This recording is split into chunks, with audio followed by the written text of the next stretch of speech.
ધોરણ 12 કમ્પ્યુટર અધ્યયન વિજ્ઞાન પ્રવાહ અને સામાન્ય પ્રવાહ પ્રકરણ 7 જાવાની મૂળભૂત બાબતો। વિદ્યાર્થી મિત્રો, અત્યાર સુધી આપણે શીખ્યા કે ઓપરેટર એટલે શું, બરાબર, વગેરે વિશે માહિતી મેળવી। હવે આજના લેક્ચરમાં આપણે શીખીશું કે બ્લોક એટલે શું, કંટ્રોલ સ્ટ્રક્ચર એટલે શું, બરાબર, વગેરે વિશે આપણે માહિતી શીખીશું।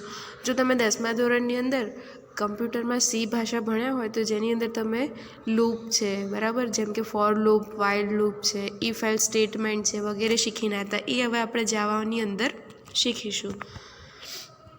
તો વાત કરીએ કે કંટ્રોલ સ્ટ્રક્ચર એટલે શું, કે સામાન્ય રીતે વિધાનોનો અમલ એક પછી એક એમ ક્રમિક રીતે થાય છે, બરાબર। હવે આપણે કોઈ પણ પ્રોગ્રામિંગ કરતા હોઈએ તો એની અંદર શું થાય કે જે પણ આપણે વિધાનો લખ્યા હોય, વિધાનોનો અમલ કેવી રીતે થાય, પહેલાં એક વિધાનનો અમલ થાય, પછી બીજા, એવી રીતે વારાફરતી એક પછી એક અમલ થાય છે, બરાબર। અમુક સમયે પ્રોગ્રામના તર્કને આ ક્રમનો પ્રવાહ બદલવાની જરૂર પડે છે। જ્યાં સુધી આપણે પ્રોગ્રામિંગ કરતા હોય તો એની અંદર એની રીતે શું કરે છે, ઓટોમેટિક એ કામ કરતું હોય છે। પણ અમુક વખતે આપણે શું છે, પ્રોગ્રામની અંદર જે પણ કામ કરતા હોય છે, બરાબર, એ જે તર્ક છે, બરાબર, એને શું આપવાની જરૂર પડે છે, ક્રમ આપવાની જરૂર પડે છે, કે જે ક્રમનો પ્રવાહ છે કે આ કામ થયું, બરાબર, આ સ્ટેટમેન્ટ આપણે આપ્યું, આ સ્ટેટમેન્ટ પછી આ સ્ટેટમેન્ટ આપણે થવું જોઈએ, બરાબર। જો વિધાનોના અમલના પ્રવાહને નિયંત્રિત કરવા સમર્થ બનાવે છે, બરાબર, જે વિધાનોના અમલના પ્રવાહને નિયંત્રિત કરવા માટે શું કરે છે, સમર્થ બનાવે છે, તેને નિયંત્રણ માળખા કે કંટ્રોલ સ્ટ્રક્ચર ગણવામાં આવે છે।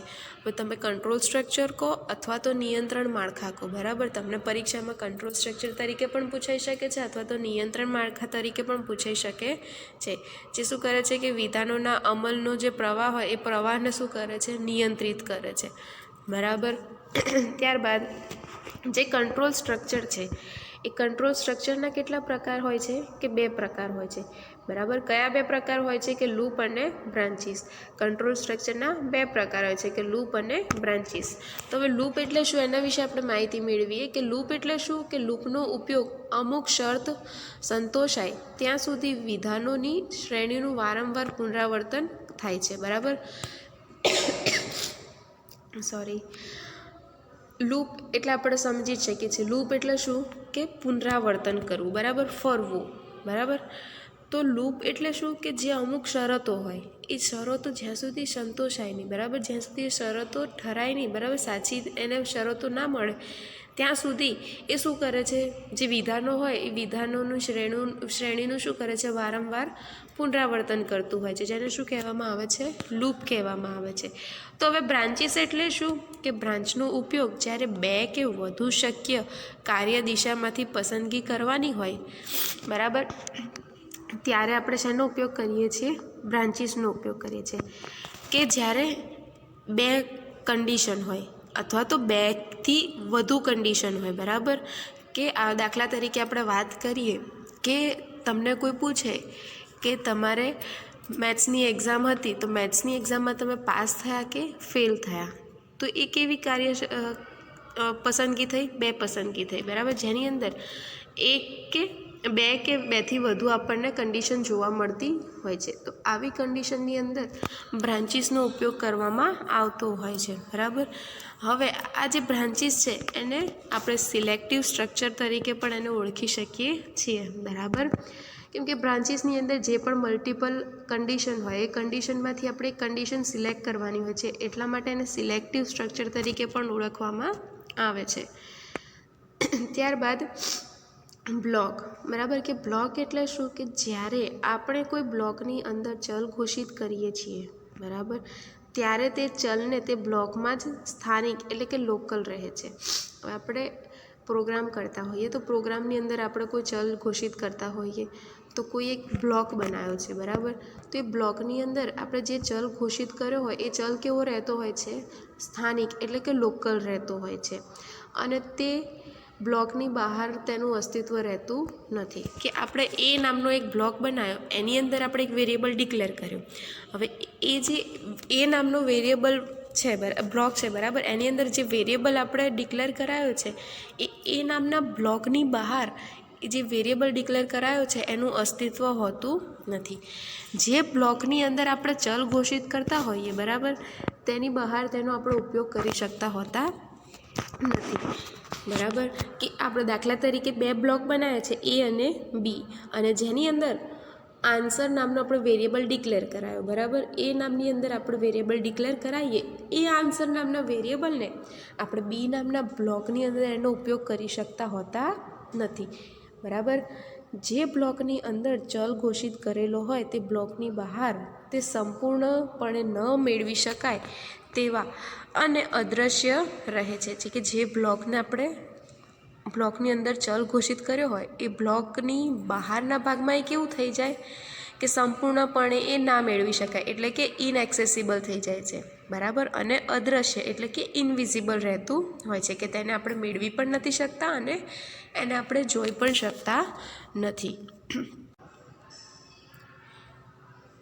જ્યારે ચલ ઘોષિત કરવાના વિધાનનો અમલ કરવામાં આવે છે ત્યારે ચલમાં કિંમત રાખવા માટે મેમરીની ફાળવણી કરવામાં આવે છે. કે જ્યારે પણ આપણે કોઈ પણ ચલ હોય એ વેરિયેબલ હોય એને ડિક્લેર કરાવતા હોઈએ બરાબર, તો એ વિધાનનો અમલ કરવામાં આવે ત્યારે ચલમાં જે પણ આપણે કિંમત રાખતા હોઈએ, સ્ટોર કરતા હોઈએ બરાબર, એની માટે આપણે મેમરીની પણ જરૂર પડતી હોય છે. તે મેમરીની ફાળવણી પણ કરવામાં આવે છે. જ્યારે બ્લોકનો અંત આવે છે ત્યારે તે મેમરી છૂટી કરવામાં આવે છે અને તેનો ફરી ઉપયોગ કરવા માટે તે ઉપલબ્ધ બને છે. દાખલા તરીકે આપણે એક વેરિયેબલ એક બ્લોક બનાવ્યો એ નામનો બરાબર, હવે એ બ્લોકની અંદર આપણે a + bનો સરવાળો કરાયો અને સમની અંદર આપણે શું કરાવી દીધી, વેલ્યુ સ્ટોર કરાવી. બરાબર, તો એ ખાલી શેના પૂરતું રહેશે કે એ જે સમ નામનું વેરિયેબલ છે એની અંદર ખાલી એ બ્લોક પૂરતું જ એની અંદર 2 + 2 = 4 સેવ થશે.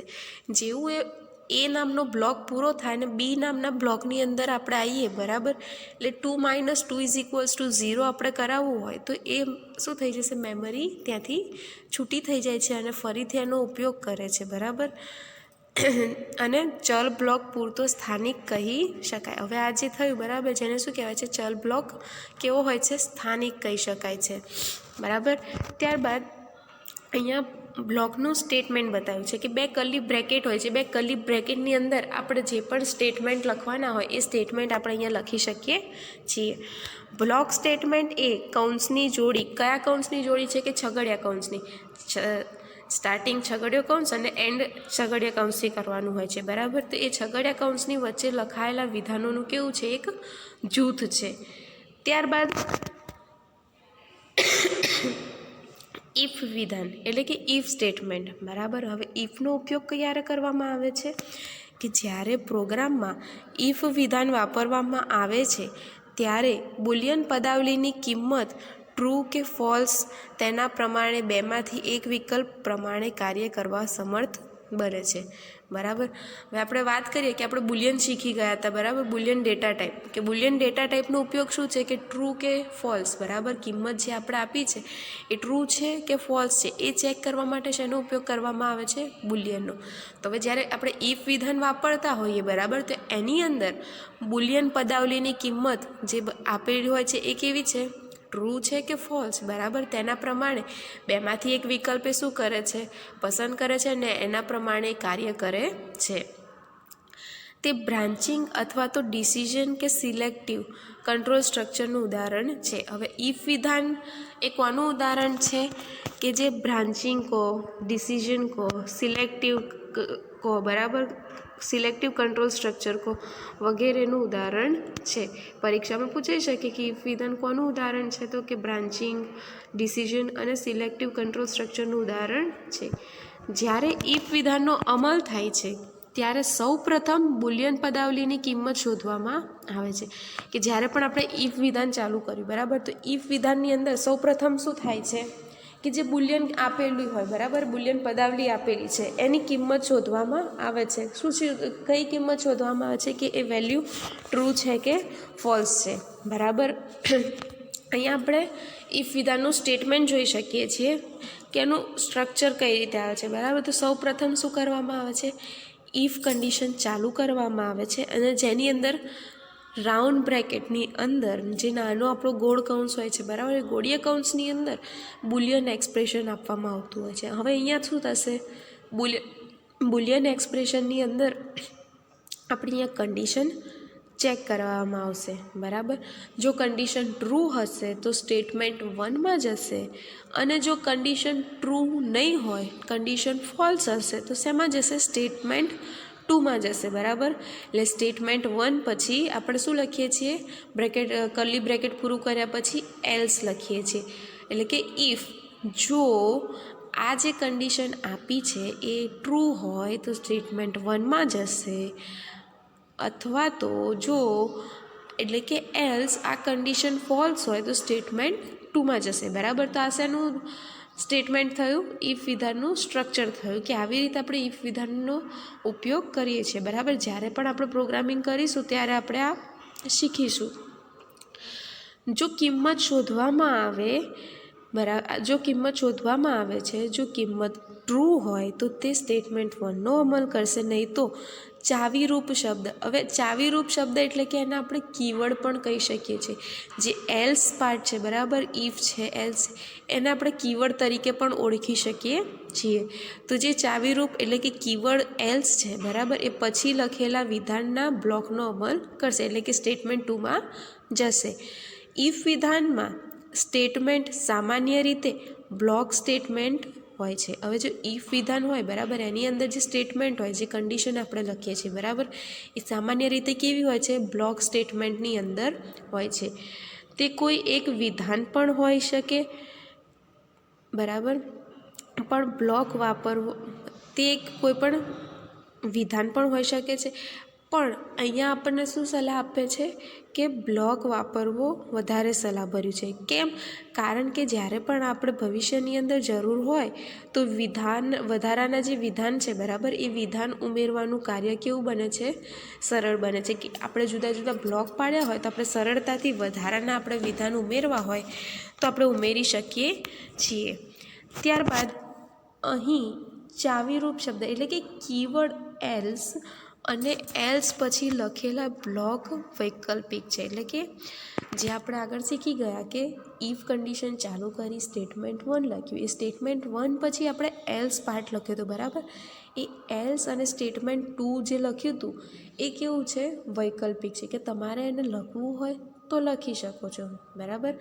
આથી જો આપણે એલ્સ ના લખીએ, ખાલી ઇફ કન્ડિશન આપીએ, તો ઇફ કન્ડિશન વગર આપણું વિધાન કઈ રીતનું હોઈ શકે, કે એનું સ્ટ્રક્ચર કઈ રીતનું હોઈ શકે, કે ઇફ રાઉન્ડ બ્રેકેટ ગોળીય કૌંસની અંદર બુલિયન એક્સપ્રેશન આપણે લખીશું અને કર્લી બ્રેકેટની અંદર સ્ટેટમેન્ટ 1 આપીશું. જો એ એલ્સ પાર્ટ ના હોય ત્યારે બરાબર, એલ્સનો આપણે ઉપયોગ ના કરીએ તો આવી રીતે આપણે કરી શકીએ છીએ. જ્યારે એક ઇફ વિધાનની અંદર બીજું ઇફ વિધાન વાપરવામાં આવે તો તેને નેસ્ટેડ વિધાન કહેવામાં આવે છે બરાબર. હવે નેસ્ટેડ એટલે શું, કે એક વિધાનની અંદર બીજું વિધાન બરાબર. આપણે શીખીને આવ્યા છે કે નેસ્ટેડ ટેબલ છે બરાબર, ત્યાર પછી સબ ફોલ્ડર છે, એટલે કે એક ટેબલની અંદર બીજું ટેબલ. એવી જ રીતે એક ઇફ વિધાનની અંદર બીજું ઇફ વિધાનનો ઉપયોગ કરવામાં આવે તો એને શું કહેવામાં આવે છે, નેસ્ટેડ ઇફ વિધાન કહેવામાં આવે છે. શું કહેવામાં આવે છે, નેસ્ટેડ ઇફ વિધાન કહેવામાં આવે છે. ત્યારબાદ સ્વિચ સ્ટેટમેન્ટ. સ્વિચ એટલે શું, કે જ્યારે ચલ કે પદાવલીની કિંમત પ્રમાણે અલગ અલગ ઘણા કાર્યોના વિકલ્પ અલગ હોય બરાબર. કે જ્યારે પણ કોઈ પણ જે ચલ એટલે કે વેરિયેબલ અથવા તો પદાવલી, જે આપણું સિન્ટેક્સ હોય છે બરાબર, એ કિંમત પ્રમાણે કેવું હોય, અલગ અલગ હોય. ઘણા કાર્યોના વિકલ્પો પણ કેવા હોય, અલગ અલગ હોય. ત્યારે શેનો ઉપયોગ કરવામાં આવે છે, સ્વિચ સ્ટેટમેન્ટનો ઉપયોગ કરવામાં આવે છે. હવે દાખલા તરીકે વાત કરીએ કે તમને પૂછવામાં આવે કે આજે કયો વાર છે બરાબર, તો કયો વાર છે એવું પૂછવામાં આવે તો ભલે આજે કોઈ એક ચોક્કસ વાર હશે કે સોમવાર હશે બરાબર, પણ આપણી પાસે એના વિકલ્પો કેટલા છે, ઘણા બધા છે બરાબર. બહુ વિકલ્પો છે કે એની અંદર જે બહુ વિકલ્પ હોય કે કાર્ય એક હોય પણ એના અલગ અલગ જે કાર્યોના વિકલ્પો છે એના માટે આપણે સ્વિચ સ્ટેટમેન્ટનો ઉપયોગ કરીએ છીએ. અહીં તે પદાવલી ટેસ્ટ કરવાની છે, તેનું પરિણામ એવા પ્રકારનું હોવું જોઈએ કે જુદી જુદી કિંમતો હોય. બરાબર. હવે જે અહીંયા આપણે છે એ શું કરે છે, પદાવલી ટેસ્ટ કરે છે, પણ એનું પરિણામ કેવું હોવું જોઈએ કે જે કિંમતો છે એ કિંમતો કેવી હોય, જુદી જુદી હોય. બરાબર. સ્વિચ સ્ટેટમેન્ટનું જે આપણે સિન્ટેક્સ છે, બરાબર, જે સ્ટ્રક્ચર છે આપણે અહીંયા જોઈ શકીએ છીએ કે સ્વિચ પછી રાઉન્ડ બ્રેકેટની અંદર આપણે શું લખીએ છીએ, એક્સપ્રેશન લખીએ છીએ. બરાબર. જે આપણી કન્ડિશન હોય છે એ લખીએ છીએ. ત્યારબાદ કર્લી બ્રેકેટ ચાલુ કરીએ છીએ અને કેસ લખીએ છીએ. હવે આ કેસ એટલે શું કે જે પણ આપણી વૈકલ્પિક જે આપણા જવાબ છે, બરાબર, જે આપણા જે જુદા જુદા જવાબ છે એ આપણે કેસ તરીકે આપણે અહીંયા દર્શાવવાના હોય છે. તો એ કેસ લખીએ છીએ. કેસ પછી કેસ 1 લખીએ છીએ. બરાબર. ત્યારબાદ જે આપણું સ્ટેટમેન્ટ હોય સ્ટેટમેન્ટ લખીએ છીએ અને શું કરીએ છીએ, બ્રેક લખીને સેમિકોલન કરીએ છીએ. બરાબર. એવી જ રીતે કેસ 2 એનું સ્ટેટમેન્ટ અને બ્રેક લખીએ છીએ. આવી રીતે તમારે જેટલા પણ કેસ હોય, જેમ કે અઠવાડિયાના વાર તમને દર્શાવવાના કીધા હોય તો તમારે કેટલા કેસ આવશે, 7 કેસનો ઉપયોગ કરવામાં આવે છે. બરાબર. અને 7 કેસનો ઉપયોગ કર્યા બાદ એનું સ્ટેટમેન્ટ લખો અને એને બ્રેક આપો. જો મહિનાના તમારે નામ પૂછ્યા હોય, બરાબર, તો તમારે 12 તમારે કેસ અહીંયા દર્શાવવાના હોય છે. એવી રીતે જેટલા તમારા વૈકલ્પિક જવાબ હોય કે આપણે MCQ હોય તો MCQની અંદર આપણને ઘણી જગ્યાએ 5 ઓપ્શન અથવા તો ઘણી જગ્યાએ 4 ઓપ્શન જોવા મળે છે. તો એટલે કે જેટલા આપણને વૈકલ્પિક જવાબ હોય એટલા આપણે અહીંયા કેસ દર્શાવવાના, એટલે કે n નંબરના તમે અહીંયા કેસ દર્શાવી શકો છો. બરાબર. અને જે છેલ્લો કેસ આવે છે કયો છે, ડિફોલ્ટ. બરાબર. ડિફોલ્ટની અંદર આપણે ખાલી શું લખીએ છીએ, સ્ટેટમેન્ટ લખીએ છીએ, જેની અંદર આપણે બ્રેક કરાવતા નથી.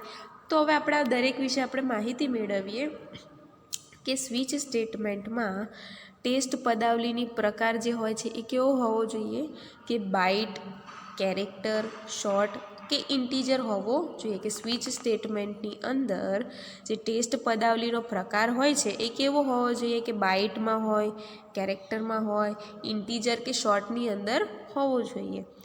સ્વિચ સ્ટેટમેન્ટનો અમલ કરતા સમયે કેસ 1 થી શરૂ કરી ટેસ્ટ પદાવલીની કિંમત દરેક કેસ કિંમત સાથે સરખાવવામાં આવે છે. એટલે કે જ્યારે પણ સ્વિચ કેસનો ઉપયોગ આપણે કરીશું તો આપણે દાખલા તરીકે 1 થી લઈને 6 કેસ બનાવ્યા છે. બરાબર. તો એ શું કરશે, શરૂઆત ક્યાંથી કરશે, કેસ 1 થી એની કન્ડિશન ચેક કરવાની શરૂ કરશે અને જ્યાં સુધી એને એનો આન્સર નહીં મળે ત્યાં સુધી એ શું કરશે, દરેક કિંમત સાથે એને સરખાવશે. એટલે કે દરેક કેસ સાથે એ શું કરે છે, સરખાવવામાં આવે છે. જો બંને કિંમત સમાન મળે તો કેસના વિધાનનો અમલ થાય છે. તો જો દાખલા તરીકે મંડે, બરાબર, જેમ કે મંડે આપણે અને નાખ્યો છે એ અને આપણો જે કેસ વિધાન છે એની સાથે આપણે મંડે મેચ થતું હોય, બરાબર, તો શેનો, તો કેસનો શું થાય છે, અમલ થાય છે. બરાબર. ત્યારબાદ જો સમાન કિંમત ન મળે તો ડિફોલ્ટ વિધાન વૈકલ્પિક છે. બરાબર. જો સમાન કિંમત આપણને એક સરખી કિંમત ના મળે તો આપણો પ્રોગ્રામ ક્યાં આખો જતો રહે, ડિફોલ્ટમાં. આપણે જોયું કે આપણે જે સ્વિચ કેસ લખ્યું ને એની અંદર સૌથી છેલ્લે આપણે ડિફોલ્ટ લખી અને એનું સ્ટેટમેન્ટ દર્શાવ્યું હતું. તો જો કોઈ સમાન કિંમત આપણને સરખી કિંમત ના મળે તો આપણો પ્રોગ્રામ ક્યાં જતો રહેશે, સીધો ડિફોલ્ટ વિધાનની અંદર. આથી જો ડિફોલ્ટ આપેલું હોય અને કોઈ પણ કેસ સાથેની કિંમત મેચ ના થાય તો એ કંઈ પણ કાર્ય કર્યા વિના સ્વિચ કેસનો શું થઈ જશે, અંત આવી જશે. એટલે કે જ્યારે જો ડિફોલ્ટ આપ્યું હોય અને કિંમત મેચ ના થાય તો શેની અંદર જવાનું છે, ડિફોલ્ટમાં. પણ ડિફોલ્ટ પણ લખ્યું નથી, ખાલી એકલા કેસ જ દર્શાવે છે, કેસ 1, 2, 3 એમ દર્શાવ્યા છે અને ડિફોલ્ટ લખ્યો નથી. તો શું થઈ જશે, કોઈ પણ કેસ સાથે મેચ ના થાય કિંમત તો ત્યાં આગળ શું થઈ જશે, સ્વિચ કેસનું શું થાય, અંત આવી જાય છે. ત્યાં સ્વિચ કેસ શું થઈ જશે, એની રીતે પૂરું થઈ જશે.